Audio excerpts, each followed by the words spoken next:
হিসেবে বাংলাদেশের নাগরিক লাগিয়ে পরিচয় বলছি একটা কথা কবা চাচ্ছ কাকু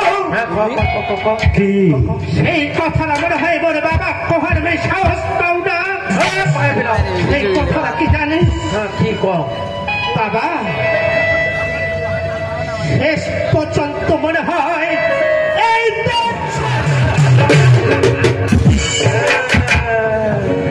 তোরে ভালুক ছুটবে এবার বিছাড়া এই শনি ওই জমালে যদি চমড়া ছেড়ে যায় এটা বাংলাদেশের চমড়া হয়ে গেছে তোমার এলাকা কবি বহুত দেখেছি পারবেন নম্বর শুনে পারবেন হাজার হাজার হাজার হাজার বডি থেকে বার্তা কথা কাকু যেইভাবে হোক বাবার তোর কথা অক্ষরে অক্ষরে পালন করবে যেইভাবে হোক তুই বাবা বুঝবার চেষ্টা কর ও না বুঝাও না মোর বাবা খার বা কাকু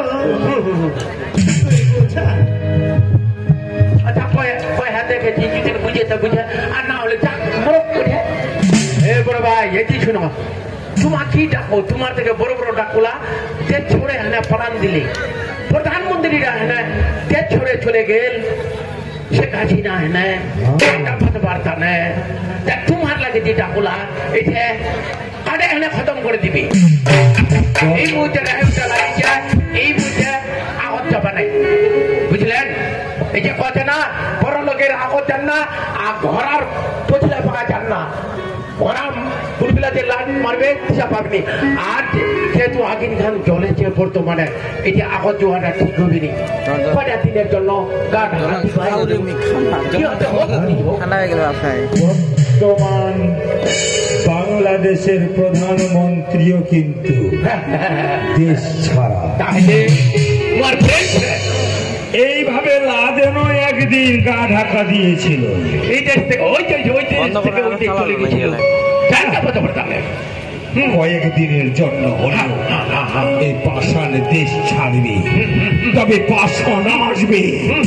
প্রত্যেকের কাছে হিসাব নেবে আর যেদিন পাষাণ বাংলাদেশে আসবে একটা বাচ্চাও থাকবে না মনের দুঃখে তো একটা কথা কয়ে যাচ্ছ কাকু বাবু আজ মনের দুঃখে এই দেশ ছাড়েছ কোনদিন যদি পাচ্ছি আবার এই বাংলাদেশে যাচ্ছ তাই এই বাংলাদেশে যাচ্ছ ওই টুকরা টুকরা করে কাজে যাবে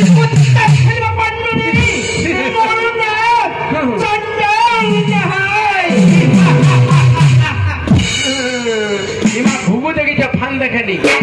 না না বাংলাদেশের লোকরা খারাপ তোমার ভালো দুই বাপ বেটা ইমা গরিব লোকের মানে রক্ত চুষা খুন চুষা গরিব লোকরা স্বভাব পারাইলা গোটলায় তোমারে আর এই যে হচ্ছে আমার বাংলাদেশটা আমার মুসলমান না হতে তোমাকে হিন্দু দিমতি পাবে হচ্ছে এই দুই বাপ বেটা বহুত খারাপ গরিব লোকের বহুত কিছু নষ্ট করছে এবার বাংলাদেশে রইবা দিমনি হামসারও রইবা দিমনি এবার কোন রকম করে খালি মানে ইন্ডিয়া পেঠাই এই যাইতে যাইতে এই রাস্তা খানোতে দোনো বাপ বেটার দোষরা যে কি করছে হামসারে জানিও ইমা